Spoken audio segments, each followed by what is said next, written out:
এই 24 মাসের বেতনের বাইরেও নানা ধরনের একটা অ্যামাউন্ট আমাদের উপর চাপিয়ে দেওয়ার চেষ্টা করা হয়। আপনি ফর্ম ফিল আপ ফি বলেন, তারপর ক্লাসে উপস্থিত থাকতে না পারলে ফাইন বলেন, তারপর কোচিং ফি বলেন, নানাভাবে আমাদেরকে এক প্রকার হ্যারাসমেন্ট করা হয় টাকার মাধ্যমে। আমরা আপনাদেরকে বলতে চাই, আমাদের বাপের আহামরি টাকা আছে বলে আমরা প্রাইভেট কলেজে ভর্তি হয়েছি, ব্যাপারটা কিন্তু এমন না। যদি টাকা থেকেও থাকে তাহলে আপনারা যত চাইবেন তত দিয়ে দেওয়ার মানুষ আমরা না। আমাদেরকে জবাব দিতে হবে, একটা টাকা কেন নিচ্ছেন সে একটা টাকারও জবাব দিতে হবে। যে আমরা যখন এই বিষয় নিয়ে কথা বলতে গিয়েছিলাম যে আমরা এখানে গরিবের ছেলেদের পড়াই না, কিন্তু আমরা জানি না তারা আসলে আমাদেরকে পড়ায় নাকি আমাদেরকে নিয়ে ব্যবসা করে, কোনটা আমরা সেটা এখনো স্পষ্ট না।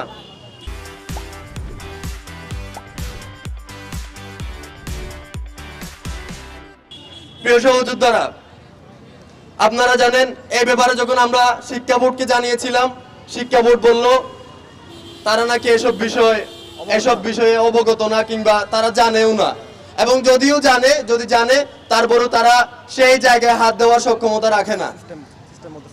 আমরা আপনাদেরকে একটা জিনিস, শিক্ষা বোর্ড হোক, সেটা আমাদের কলেজ কর্তৃপক্ষ হোক, আজকের এই জামাল খান প্রেস ক্লাবের সামনে থেকে স্পষ্ট ঘোষণা দিচ্ছি, যত তাড়াতাড়ি সম্ভব এটার সমাধান যদি আপনারা করতে না পারেন তাহলে শিক্ষা বোর্ড, আমাদের প্রতিষ্ঠান সব জায়গায় আমরা তালাবদ্ধ করে দিব।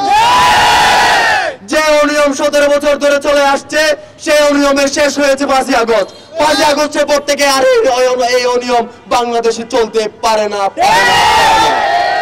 ফর্ম ফিল আপের টাকা একসাথে যখন পরিশোধ করা সম্ভব হচ্ছে না, তাহলে তোমরা পড়াশোনা ছেড়ে দাও। এখন একজন শিক্ষার্থী যদি এককালীন সময়ে এতগুলো টাকা পরিশোধ করতে না পারার কারণে পড়াশোনা ছেড়ে দিতে হয়, এটা কোন ধরনের সিস্টেম? এই সিস্টেমকে আমি ঘৃণা করি, এই সিস্টেমের প্রতি আমি নিন্দা জানাই।